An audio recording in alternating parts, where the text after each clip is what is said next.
OMG, y'all, the drama of it all. You cannot be so serious or any much more serious than this. This might be one of the best tell alls in all of tell all history. I mean, we got breakups, we got lies, we got pregnancy, we got people getting exposed, people getting called out for their foolishness. You just gotta love it. And I'm not even gonna lie, I love the new kind of sideshow confessional that they have that they can go in at any time and talk shit about each other. We love it. So, yeah, let's get into all of the drama right now. So, we start with Emma walking down the street, being very strange, telling people how cute they are and all this type of stuff. And very strange and weird. But she says, yeah, I'm a cute insane. Ain't nothing cute about being insane, girl. So what? Then we get to my boy Forrest. He walks in with Sheena in tow with his phone. It's already got plenty of mess going on. Then we get to Elise taking fake gym photos. Fake gym photos. Literally, she literally dropped some water on her and took the damn picture. That's the problem with social media as it is right now. All these fake make believe photos and pictures, it don't be real. It don't be real. I'm just so done with her, but she is a mess all herself. You gotta love her. So then we get Laura. She walks in. She says she has some tea to spill. Inside note, of course, that dress she's wearing looks like a prom dress. I don't know what that is. She needs a stylist. Okay. Then we got Lisa walks in with the blue eyes. Oh, the blue eyes, child. Why? Why? Okay. Why is she walking in with blue eyes? And it's not because they look bad. She looks scary. Like she looks like she belongs, I don't know, some type of scary movie. Like I'm a little freaked out by that. Then we get to they start to talk, and basically Lisa and them are all talking, and basically she's like, to Elise, hey, I really don't like you because you remind me of a school bully, and like you're tall, you're beautiful, yada yada yada. Um, Giving very weird energy right then and there. But then we have Rick and Aviva. They walk in. Apparently, they both have some tea. Can't wait to hear it. And then Forrest is in his confessional talking about how he can't stop looking at everybody's breastises. Like what? For my boy, Forrest is crazy. He's crazy. He's wild. Like what are we doing? So they finally hit the stage. Sean is looking good as always. I know she's getting paid a real good check. She's been doing this like forever. Um, and so they sit down and yada yada yada. So just some quick updates because they kind of go through their little updates and stuff like that. So apparently Forrest got a job as a farm tech, which is great for him. I'm super proud of him for that. We have Jovon and Annalyn, or Anna. We're going to just call her Anna for now on. He's now living in the Philippines with her and her mother. But we did find out that she had a miscarriage, which is truly sad. And I'm really sad for them about that. Um, that's just heartbreaking all around to go through something like that. Then we have Elise and Joshua. Of course, they're back together. Just like I said, they will be back together in no time, right? So then we get Daniel and Lisa. Child, Daniel and Lisa. They've been breaking up and getting back together apparently since they've ended the season. Okay. And then we get to Trisha. She's 6 months pregnant, and Rick is not the father. Okay, not the father. You are not the father, and he is not happy about it. Hey, you snooze, you lose, brother.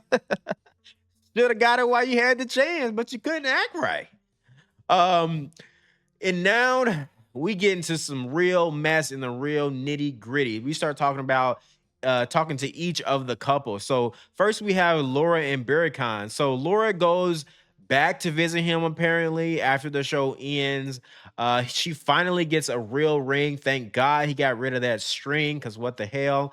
And she says, oh, she's working on the K1 visa, and apparently she brings a letter from the government. that I guess has news. Turns out it doesn't really have any news. It basically is telling her, like, hey, you get to continue in the process. Basically, it's a maybe, maybe not. Very stressful situation. Hopefully, everything goes well with them. We find out that Burkcon is still living with his family in an apartment that apparently he bought years ago and never told Laura about it until the tell all just now. Crazy. Um, that's a little red flag. I don't know how to exactly feel about that, but I definitely feel like that he should have told her way ahead of time. Shouldn't wait to the show to tell her. Um, then he claims that he's paid off his $50,000 in debt. Now, do you want to call it gambling debt or debt? I'll go with gambling debt, but they went with debt. Now apparently he won a jackpot in Cyprus, the exact amount that he needed to pay off.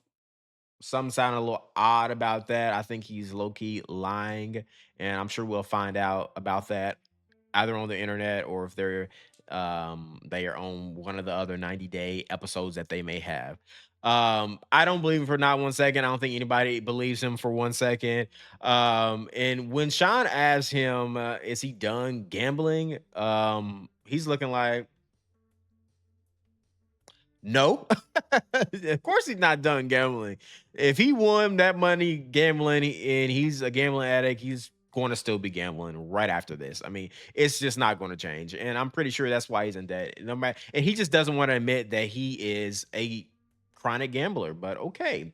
Then we get to Laura and Michael, the drama, the drama, the drama. Okay.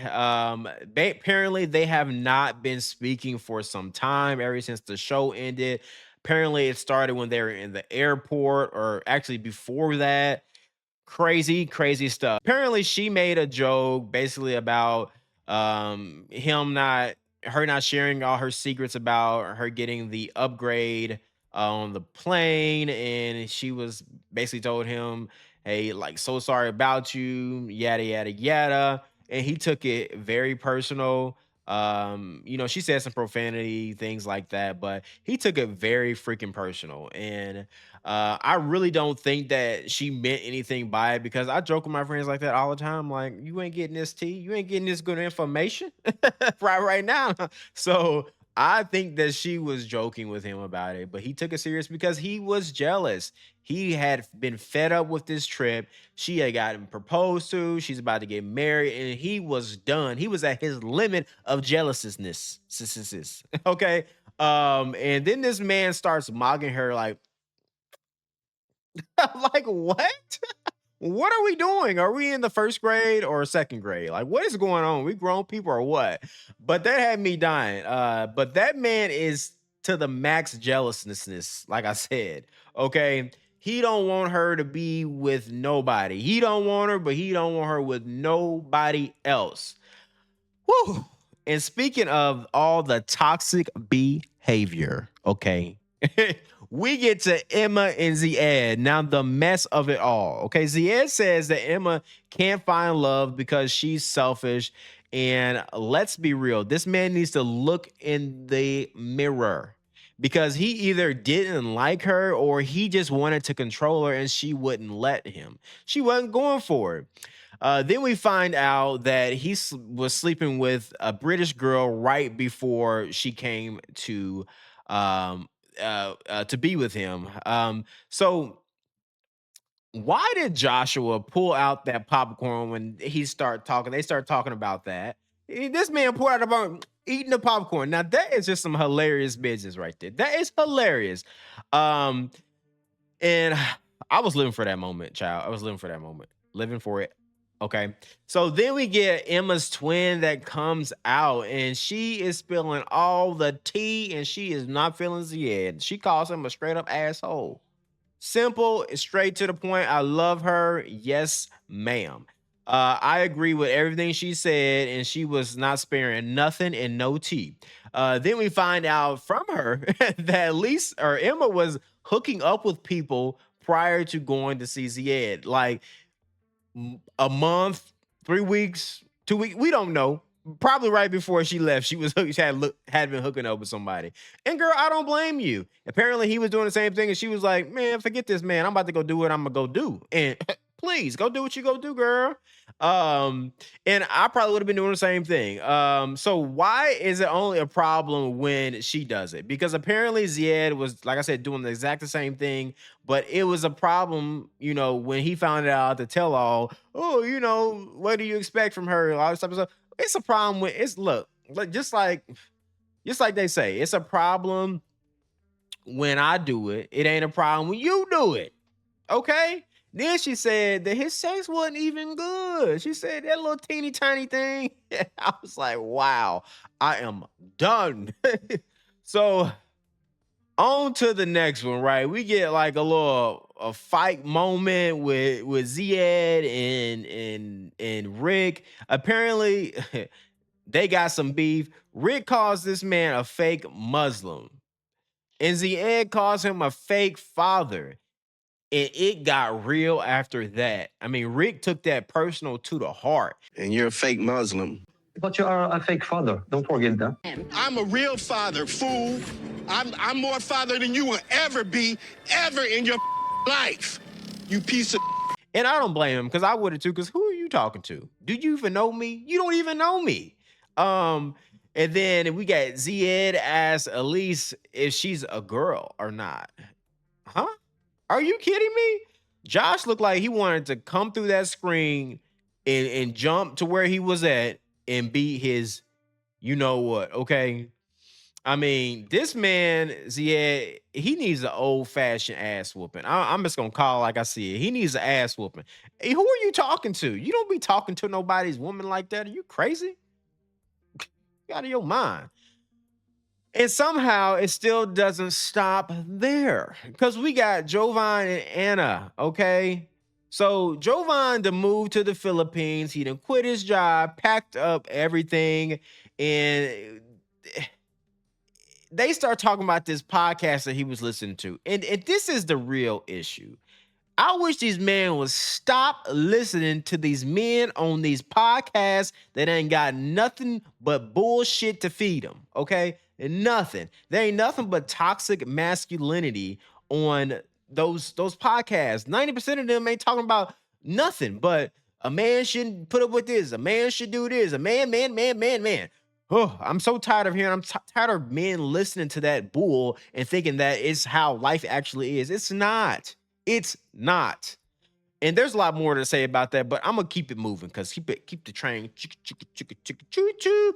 And after that was exposed, that extended scene, Anna looked pissed. She looked pissed off, and she should be.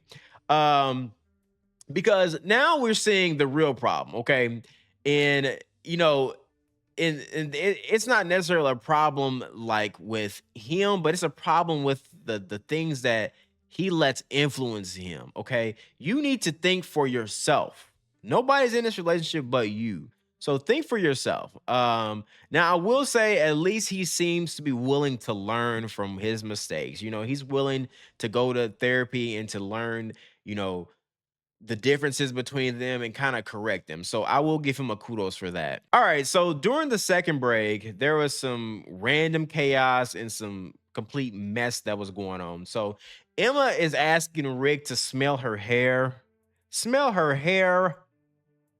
Oh God. And Rick better be careful, because if he want any chance with Trisha, he better get it together. I don't know if he got much of a chance, but he better get it together. Talking about smell her hair, talking about she smell like roses. Come on now. You should be sitting there quiet with your hands crisscross applesauce, feet and everything.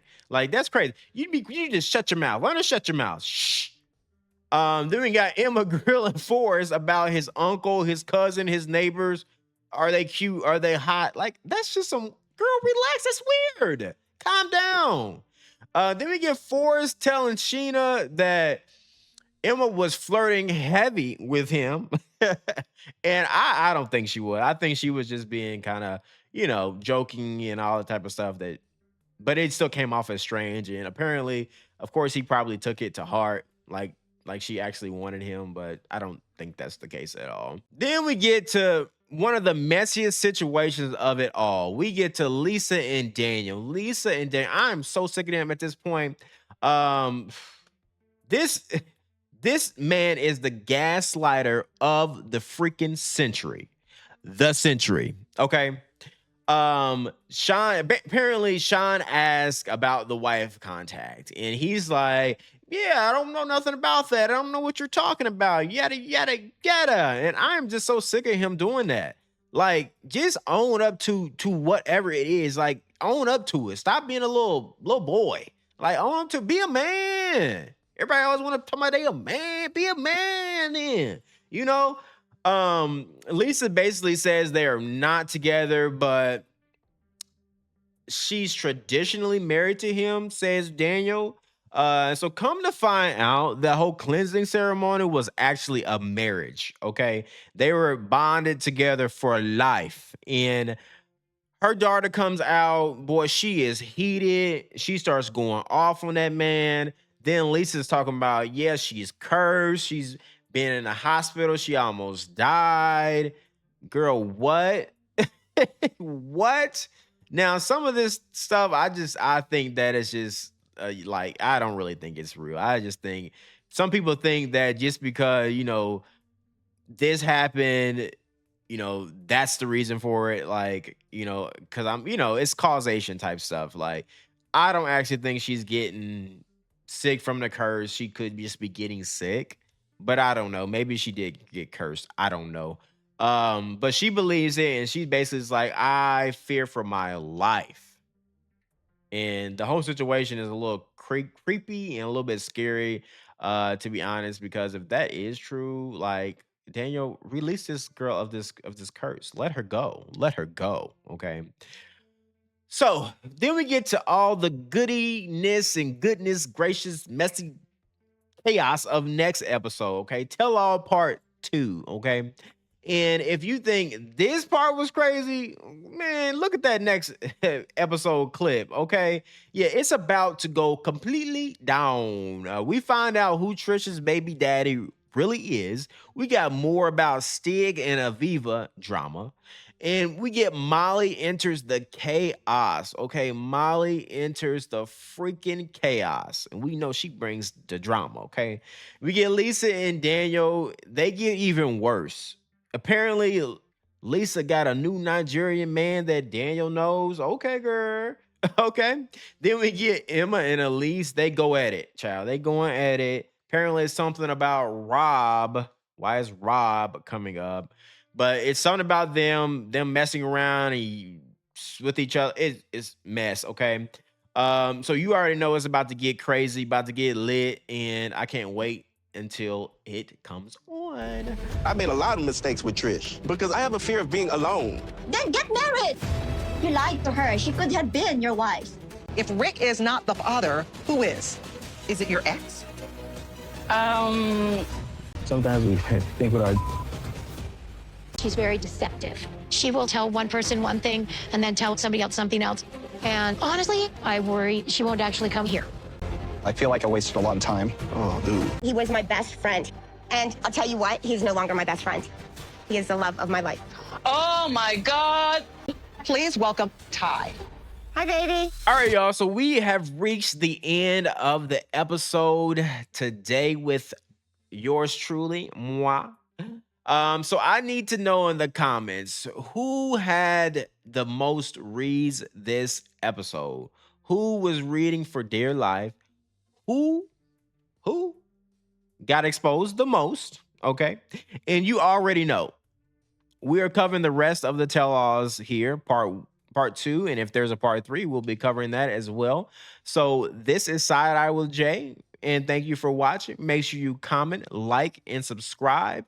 And until next time, see ya.